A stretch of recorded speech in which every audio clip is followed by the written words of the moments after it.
Welcome back. Thanks for tuning in. What we're going to look at today is a continuation of bar chords. We're going to look at dominant seventh chords and minor seventh chords, two very popular movable bar chords. Again, there are many more types of movable chords, but the ones I go through are typical and immediately go-to chords to use. Okay, so if you looked at the recent video that I posted up on bar chords, we're already halfway there. I will have a quick recap and we're going close and I'll go through it with you. So, see you in a minute. Here we are, up nice and close again. I'm not sure my t-shirt befits the subject matter, but I'm sure they used some dominant seventh and minor seventh chords in their time. Okay, so just a quick recap on the chords we're going to use. As my previous video on bar chords, we're going to use what we call E-shape and A-shape chords. So just to recap, an E-shape chord is based around an open E chord.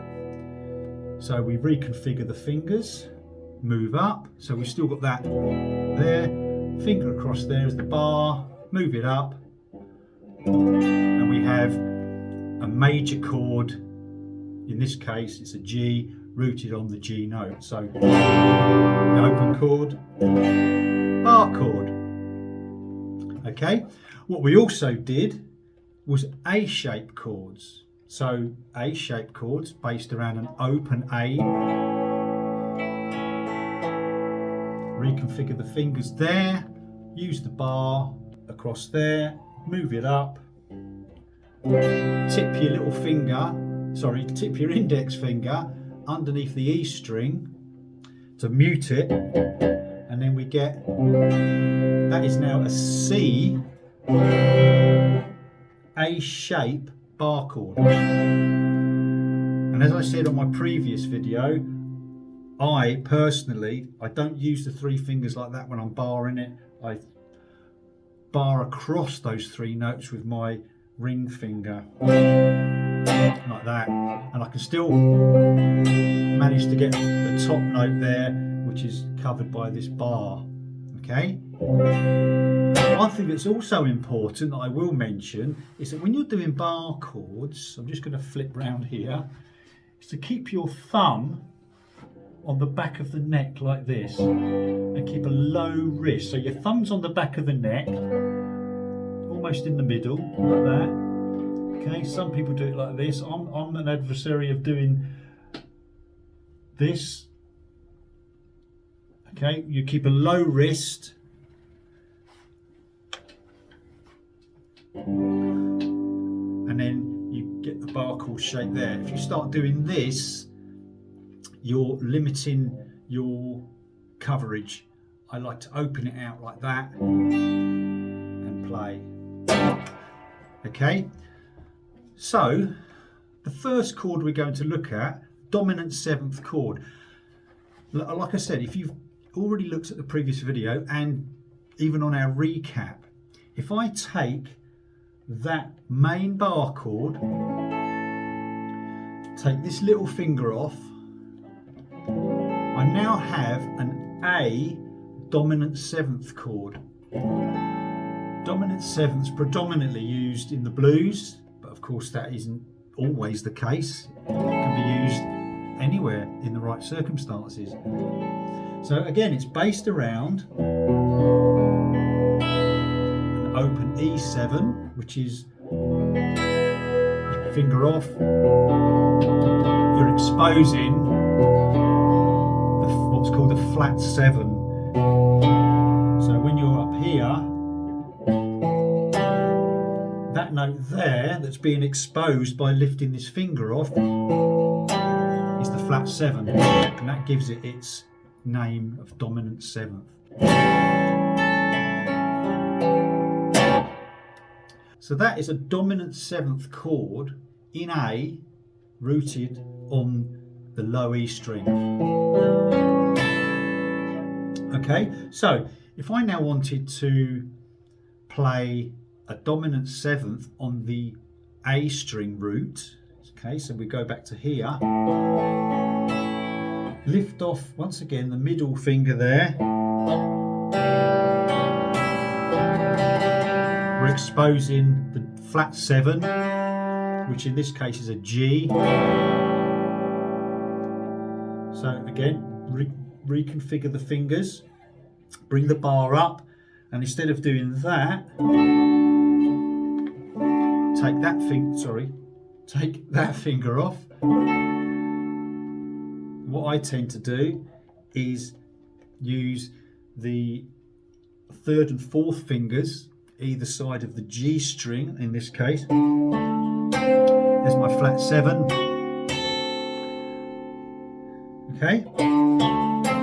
So you're barring, this is an this is a D dominant 7th chord rooted on the A string. So that note there's a D, A shape, dominant 7th chord.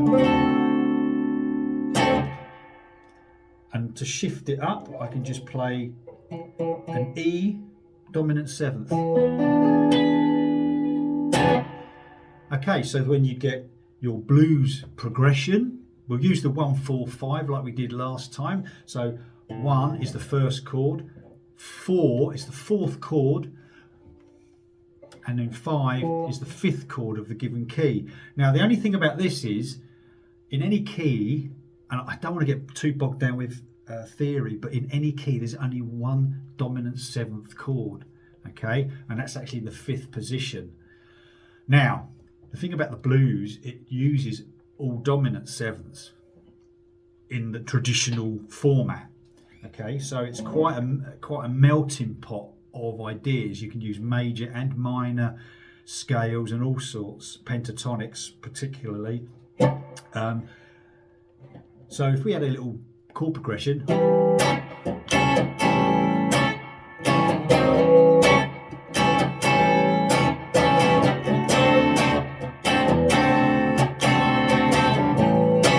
and so on, or if you had a slow blues,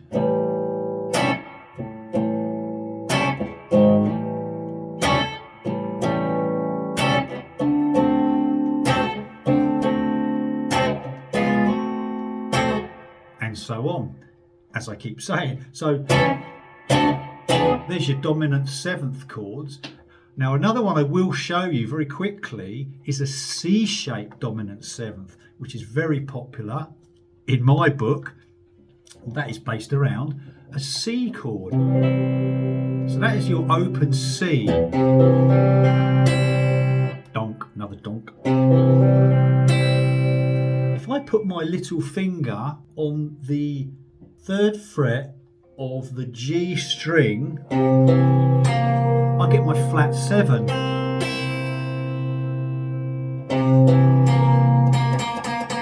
Which is actually the same, of course, because that's a C7, C dominant 7th, rooted on the A string as an A shape.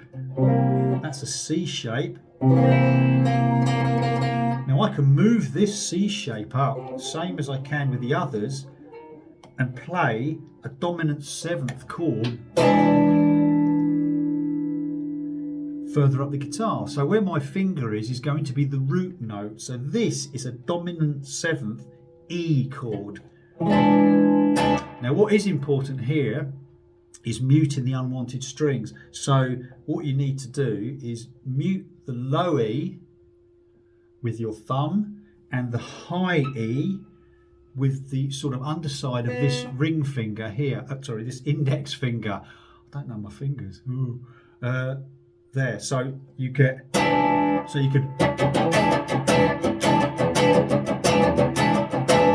all you're hearing is the frets that you're putting your fingers on and the strings.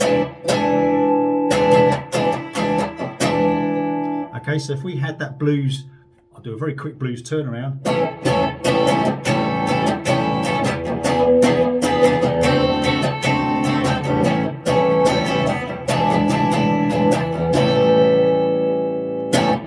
cool about that is that that finger there doesn't need to move when you're going from C shape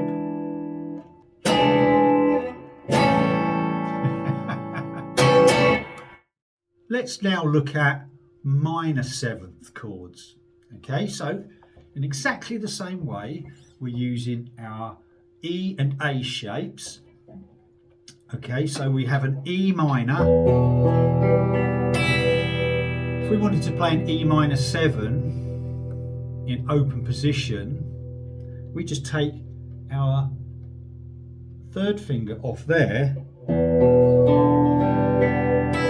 And again, we're exposing the flat 7, but we are playing a minor chord, even though the flat 7 is the same note as it was in a dominant 7th. It's a minor 7. Now I know there are other minor 7 shapes we can play in this position, like that, what we might call our Oasis chord, if you like, but we won't. And so then again, we'll reconfigure the fingers, get the bar up to there, put the finger there. So we're barring across the 5th fret, we're putting our third finger on the 7th fret of the A string. This is an A minor 7 chord, E shape. Okay, so we've taken that. Doesn't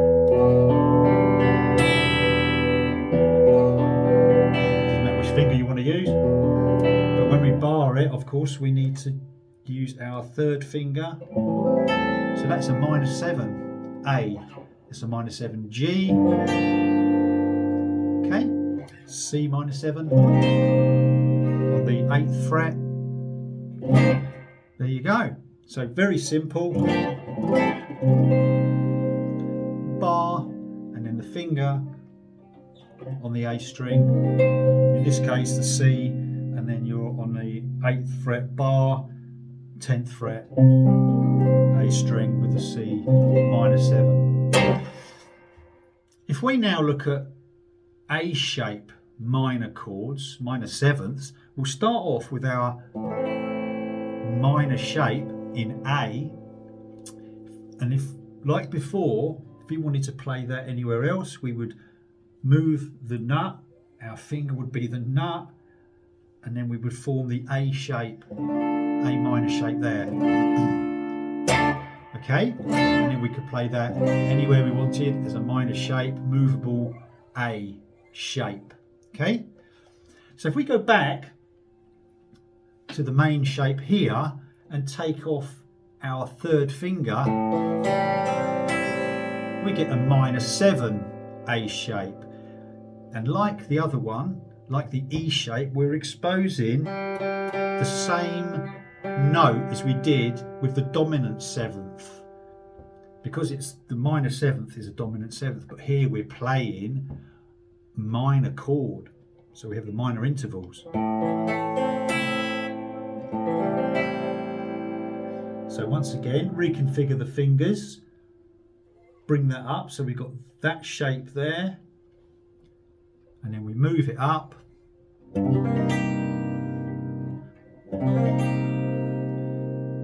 So that is now a C minor 7.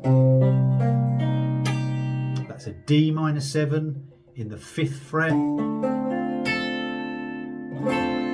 And here is an F minor 7, E minor 7. So as I move to each root note, it becomes a different chord, but we can keep the shape the same. Okay, so if I did a little 12 bar type thing, maybe it might only be 8 bars, I'm not going to count. So